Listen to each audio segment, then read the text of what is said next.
ఈ వాక్యానికి అనుసంబంధంగా మరొక వచనాన్ని మనం ఒక అధ్యాయం చదువుకుంటాం.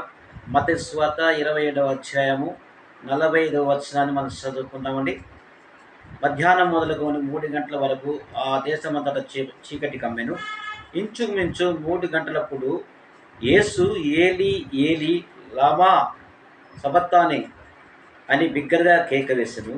ఆ మాటకు నా దేవా నా దేవా నన్నెందుకు చేయి విడిచితివని అర్థము. అక్కడ నిలిచిన వారిలో కొందరు ఆ మాట విని ఇతడు ఏలియాని పిలుచుతున్నారని అనుకుంటిరి. ఈ యొక్క మాటలను చదువుకున్నాం కదా. ఇది ప్రభు పలికినటువంటి 7 మాటల్లో 4వ మాట. ఇది మనం జ్ఞాపకం చేసుకున్నట్టయితే ఆయన తండ్రి కుమారుని విడిచిపెట్టేశాడు. కుమారుడు